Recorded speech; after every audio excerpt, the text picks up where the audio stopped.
रिया बड़ी द्वारा जो ये संतोष टैलेंट हंट एग्जाम का आयोजन किया जा रहा है, मेरे हिसाब से बहुत ही अच्छा आयोजन है ये। और इससे जो इस एरिया के जो बच्चे हैं, जो क्षेत्र के बच्चे हैं, उन सब में एक कंपटीशन की भावना जागृत होगी। और बारिश के मौसम को देखते हुए भी 90% बच्चे यहाँ हाजिर है, ये बहुत बड़ी बात है। कक्षा 5 से कक्षा 10 तक के बच्चे इसमें भाग ले रहे हैं। बच्चों को कई नई चीज़ें सीखने को मिल रही है इसमें, जैसे OMR सीट, वो अपन जब कंपटीशन एग्जाम देते हैं तब काम में लेते हैं अपन OMR सीट। छोटे छोटे बच्चे देखेंगे, सीखेंगे कि OMR सीट पे आंसर कैसे देते हैं, उनमें ये एक नई चीज़ उनको सीखने को मिलेगी। और बच्चों में काफ़ी उत्साह दिख रहा है। तब इतनी बारिश होते हुए भी बच्चे समय पे पहुँच रहे हैं, ये बहुत बड़ी बात है। मैं इसके लिए संतोष विद्यालय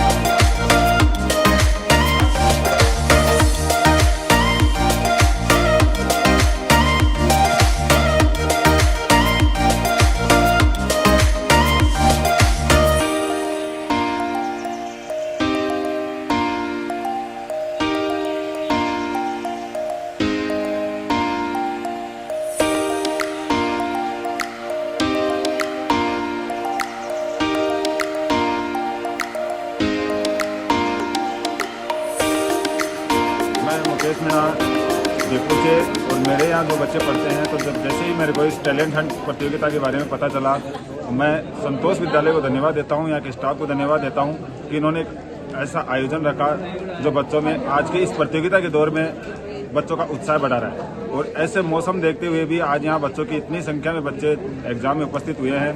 लगभग 99 बच्चे यहाँ उपस्थित हैं। और बच्चों का जो जोश था, आज ऐसी प्रतियोगिताओं का आयोजन होना चाहिए। और इस प्रतियोगिता के लिए मैं इस विद्यालय परिवार के स्टाफ साथियों को सबको धन्यवाद देता हूँ। इस प्रतियोगिता के दौर में ऐसी प्रतियोगिताओं का आयोजन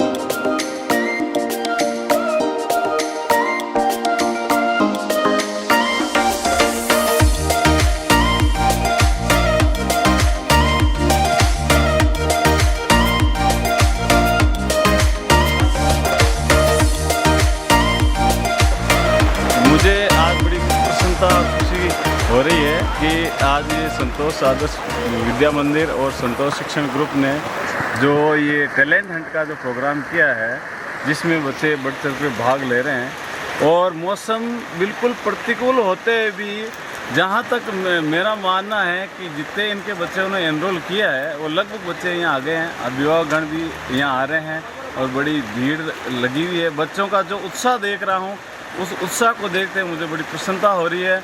और ये जो संतोष शिक्षण ग्रुप ने जो इस प्रकार टैलेंट हंट की जो व्यवस्थाएं दी है, और इनका जो जज्बा है कि बच्चों में टैलेंट सर्च कैसे किया जाए, इन्होंने जो ये कदम उठाया है, ये बहुत ही शिक्षा के लिए और शिक्षा को प्रेरित करने का बहुत ही सराहनीय कदम है।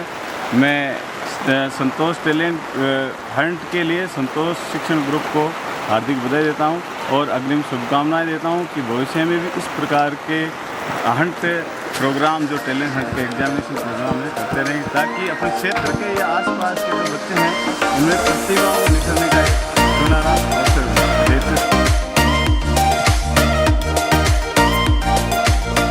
मैं राज पब्लिक स्कूल गंवाड़ी से संचालक महोदय, मैंने बच्चों को इस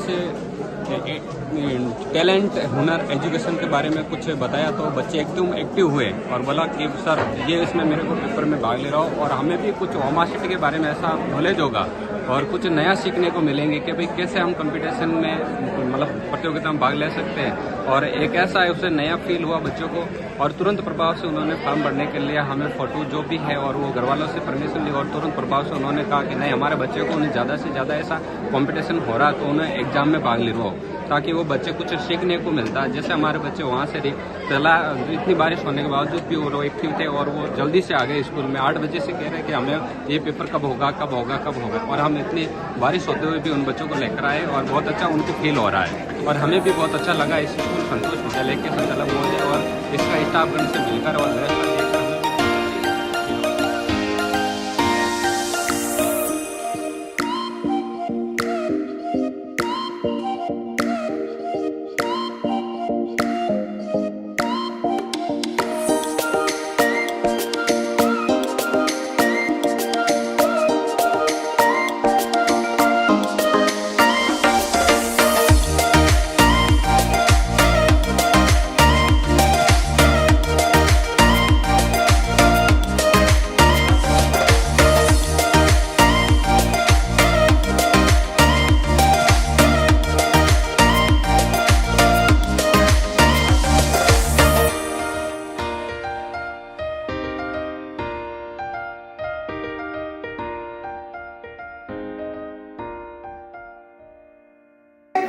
और मोबाइल नंबर आधा भैया अपने खुद के स्वयं के भैया मदर के जो भी है, नहीं है तो आपके एक नंबर है, एक कर जहाँ तक कोशिश हो बाहर से बढ़ लेंगे, जिससे क्या हो कोई सूचना है वो आसानी से आपके पहुँच। ठीक है, उसके बाद देखो नीचे लिखा होगा और पिता का नाम, अपना फादर नेम लिखना है, उसके नीचे नाम फिर लिखा होगा आपके पता, आगे रहने वाले हो आप, ठीक है, जहाँ के भी हो आगे एड्रेस लिखना, ठीक है। और पिन कोड नंबर आपको याद नहीं है कि ऐसे 24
जैसे इसके अंदर हाथ के अंदर ये कौन सी हड्डियां हैं, ठीक है, ये सारी जैसे एक यहाँ पर हो गई, 2, 3, ठीक है ना, अंगूठे के अंदर अलग हड्डी है। सबसे भारी जो हड्डी होती है जो यहाँ पे जांघ के अंदर जो लगती है फीमर, वो ये हड्डी है, ठीक है। तो एक तरीके से वो कैसे ज्वाइंट होता है, वो यहाँ पर ज्वाइंट होने के बाद में एक तरह से इस तरह से मूवमेंट होता है, ठीक है। इसके बाद में देखो कि जो ये मसलियाँ वगैरह है फेफड़े के अंदर, ठीक है, और जो हमारी जो रीढ़ की हड्डी है वो भी बहुत सारे ऐसे घुटनों से जुड़ी हुई होती है, ठीक है। तो ये सारी चीजें हैं और इनके अंदर देखो जैसे ये हो गया कि बीपी वगैरह मापने का उपकरण हो गया, ठीक है। तो अगर बीपी वगैरह को भी मापना है, वो करना है, ठीक है, तो इस तरह से इसको एक तरीके से माप कर जैसे, ठीक है। तो अब यहाँ पर है ना इस तरह से उसको कैलकुलेट कराते हैं, ठीक है, कि यहाँ से इसमें क्या कि हम लोग प्रेशर बढ़ाते हैं यूं,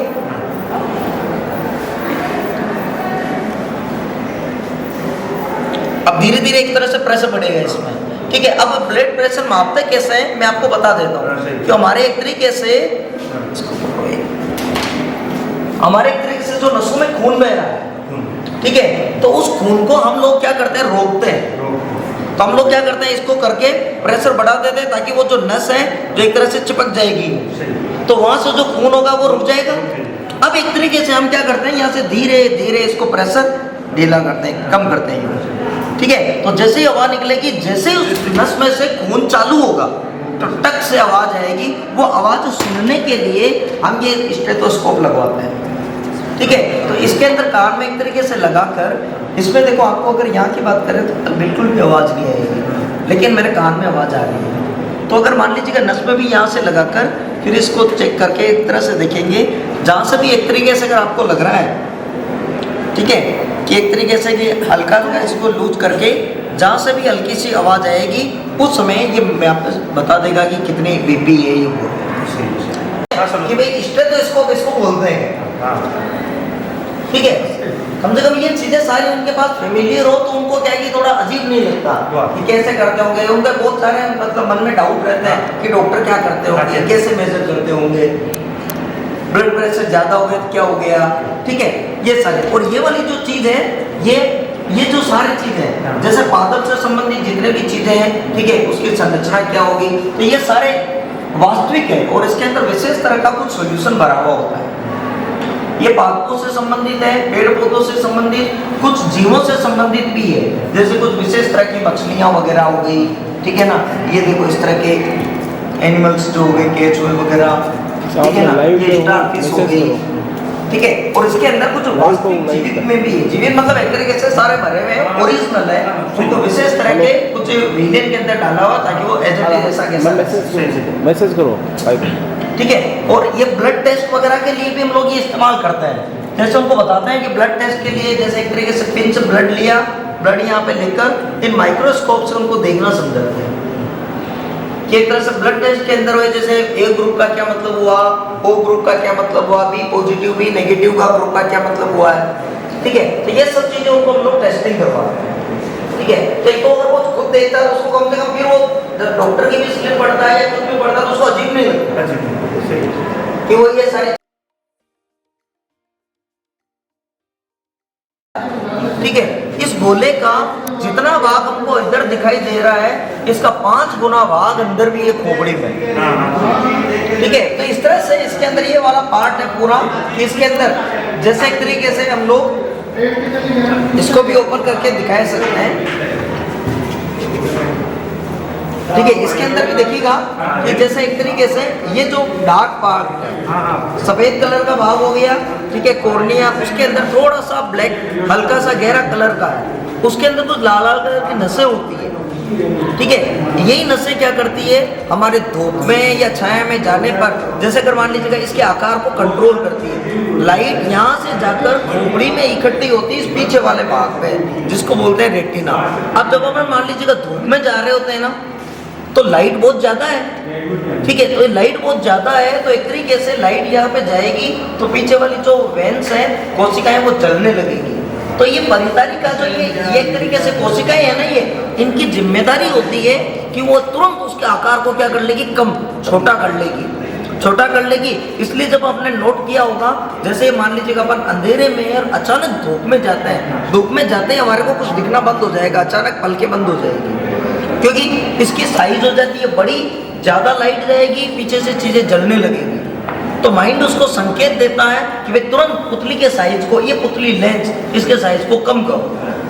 और जब मान लीजिएगा अपन धूप में हैं तो थोड़ी सी भी लाइट हमारे पास पर्याप्त पहुंच जाएगी, ठीक है। अब अचानक अंधेरे में आ गए, अंधेरे में से कोई चीज हमको दिखेगी कब, जब वहां से लाइट आएगी। पुतली का आकार बिल्कुल छोटा सा शटर खुला हुआ है, ठीक है। तो फिर क्या करता है, ये इसकी जिम्मेदारी होती है कि वो एक तरह से पुतली के साइज को बड़ा कर देना।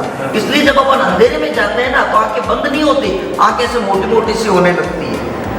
जब मोटी मोटी सी होने लगती है मतलब ये इसकी पुतली के साइज को ये बड़ा करने की कोशिश करता है ताकि ज्यादा से ज्यादा लाइट हमारे आंखों में रेटिना पर पहुंचे और हमारे को चीज दिखना शुरू हो। तो उनको बड़ा देखने के लिए इस्तेमाल करते हैं, ठीक है। ये तो ही इनकी फिजिक्स, इनकी बायोलॉजी की, बाकी आपको मैं उधर बताता हूँ केमिस्ट्री में, फिजिक्स में आएगा।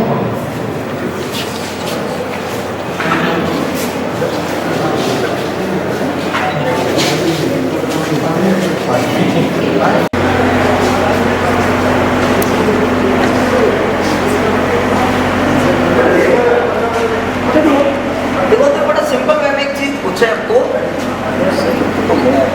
सिंपल चीज में एक चीज पूछे। देखो ये दो गुब्बारे हैं, ठीक है, दोनों गुब्बारों को एक तरह से ट्यूब से जोड़ दिया पेन की नली से, ठीक है। अब एक तरीके से दोनों को अभी मैंने दबा रखा है, जैसे इसको छोड़ूं तो हवा किससे किस में जाएगी,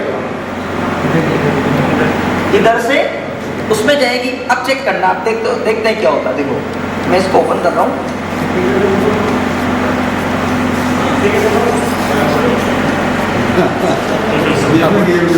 छोटा वाला और छोटा हो गया, बड़ा वाला और बड़ा हो गया। तो ये हुआ क्यों? तो देखो इसी बात को समझ रहे हैं। देखो पानी किधर से किधर बहता है। पानी हम लोगों को ज्यादातर ये लगता है कि ज्यादा पानी से कम पानी की तरफ, पानी ज्यादा पानी से कम पानी की तरफ नहीं बहता है, पानी बहता है ढलान की तरफ। ऐसे ही हवा किधर चलेगी, हवा चलेगी उच्च दाब से निम्न दाब की ओर, उच्च प्रेशर से निम्न प्रेशर की ओर। जितना ज्यादा छोटा होता है प्रेशर उतना ही ज्यादा होता है। अगर हम अपन सोचते हैं कि इधर से हवा इधर डालने की कोशिश करें, नहीं आएगी हवा से, अगर आपको इससे हवा इसके अंदर डालनी है तो इसको किसी भी तरह से इससे भी छोटा आकार बनाने की कोशिश करनी पड़ेगी। जैसे ही जब आप इसको छोटा आकार बनाने की कोशिश करेंगे, ठीक है, तभी हवा इससे इसके अंदर जा पाएगी। देखो जैसे मैंने इसको छोटा गुब्बारा बनाना हो तो इसमें जा पाएगा छोटा गुब्बारा। अब इसमें प्रेशर ज़्यादा मैं छोड़ूंगा, वापस ऑटोमेटिकली हवा इससे इसमें आ जाएगी। ठीक है, तो पानी ढलान की तरफ बहता है, ज़्यादा पानी से कम पानी से मतलब नहीं है। ऐसे ही हवा किधर से किधर जाएगी ये प्रेशर डिसाइड करता है। उच्च दाब से हमेशा निम्न दाब की तरफ बहेगी। ठीक है, मैं आपको देखो बिजली बनाना सिखाता हूँ एक तरीके से। अच्छा एक देखो एक और एक मशीन बनी हुई है। ठीक है, ये मशीन ऐसी है, मतलब एक तरीके से जितने भी लिफ्ट का कंसेप्ट है, जितना आपने देखो ट्रैक्टर वगैरह में, ठीक है, सब में जो प्रेशर से जो लिफ्ट होती है, या कई जगह पार्किंग के अंदर हाइड्रोलिक लिफ्ट होती है, तो हाइड्रोलिक लिफ्ट का ही कंसेप्ट बनाया है। लिफ्ट का मतलब यही हो गया कि छोटे वजन से भी बड़े वजन को उठाना, यही मकसद हुआ लिफ्ट का। जब एक भारी चीज है तो अपने आप छोटी चीज उठ जाएगी, हल्की चीज में भारी चीज को उठाना। ठीक है, तो इसके लिए यहाँ पे देखिएगा ये दो, अब देखिए आप इसको देखो, दोनों को दबा कर देखना किसमें एक तरीके से ज्यादा प्रेशर। आप देखो, आप दबा इसको दबाओ एक बार। ठीक है, अब इसको दबाओ एक बार। कौन आसानी से दब रहा है? ये आसानी से दब रहा है। इसका मतलब क्या हुआ? ये आसानी से दब रहा है। यहाँ पर आप दबा के देखेंगे तो बहुत मुश्किल से दब पा रहा है, तभी ये बिल्कुल आसानी से दब रहा है। आसानी से दब रहा है तो मतलब कम वजन भी लगाएंगे तो भारी वजन को ऊपर उठा लेंगे। तो अब इसको इस तरह से मशीन को सेट कर देंगे। मान लो इस तरह से मशीन को सेट कर दिया, ठीक है, तो इधर कम वजन भी अगर होता है, ठीक है, थोड़ा सा भी अगर वजन अगर रखेंगे तो भारी वजन को उठा, 1 किलोग्राम भी रखेंगे तो 3 किलोग्राम को ऊपर उठा लेंगे। ऐसे बड़े स्तर पे बनाएंगे तो मतलब एक तरीके से 50 किलोग्राम से भी करीबन 1000 किलोग्राम तक के वजन को ऊपर उठाया जा सकता है। ठीक है, तो ये सारा खेल एक तरह से प्रेशर का होता है। ठीक है, और आपको इसमें बताता हूँ मैं, देखिएगा ये कुछ विशेष तरह के, देखो ये थर्मोमीटर है। थर्मोमीटर का हम इस्तेमाल करते हैं कि तापमान मापने के लिए कि यहाँ का टेम्परेचर कितना है। जैसे भी यहाँ के तापमान बात करें तो इसके अंदर देखिएगा, यहाँ पे इसके अंदर देखिए तापमान लगभग देखो भी कितना है, 19 डिग्री सेल्सियस। ठीक है, ये 19 तक देखिएगा, लाल लाइट आई हुई है, लाल लाइट। ठीक है, तो इसका इस्तेमाल करते हैं। अगर मान लीजिएगा किसी चीज़ को गर्म कर रहे हैं तो तापमान कितना बढ़ाया, कितना कम हुआ, इसके लिए फिर उसको इस्तेमाल करते हैं। ठीक है, बिजली बनाना एक तरीके से। एक चीज़ और देखो, अगर हमको ये देखना है कि चुंबक की ताकत कहाँ पर ज़्यादा है, कहाँ पर कम है। ये चुंबक है, ठीक है, चुंबक लोहे की चीज़ों को अपनी तरफ खींचती है। ठीक है, लेकिन कहाँ पे ताकत सबसे ज़्यादा होती है, कहाँ पे ताकत सबसे कम होती है चुंबक की, ये अगर चेक करना हो तब भी अपन जैसे मान लीजिएगा ये चुंबक रखती है यहाँ पे, और इसके तरफ चारों तरफ ये लोहे का बुरादा अगर अपन डाल देते हैं, देखिएगा चारों तरफ लोहे का ये बुरादा डाल दिया हमने। ठीक है, अब हल्का सा थपथपाएं, देखो विशेष तरह का पैटर्न बन रहा है, कुछ एक डिजाइन बन रही है विशेष तरह की। और ये डिजाइन में देखिएगा साफ साफ एक तरीके से कहाँ पे सबसे ज्यादा चीजें चिपकी है, कॉर्नर, बिल्कुल कॉर्नर किनारों। इसका मतलब सबसे ज्यादा चुंबकीय ताकत, चुंबकीय क्षेत्र यहाँ पर है, और सबसे कम देखो यहाँ पे हो रही है। देखो तो विशेष तरह का एक पैटर्न बन रहा है। ठीक है, तो ये अब से देखो मैं आपको बताता हूँ कि बिजली कैसे बनाते हैं। बिजली बनाने का अच्छा एक ये भी चीज़ है, इसका इस्तेमाल हम करते हैं, ठीक है, तरंगों को हलचल उत्पन्न करने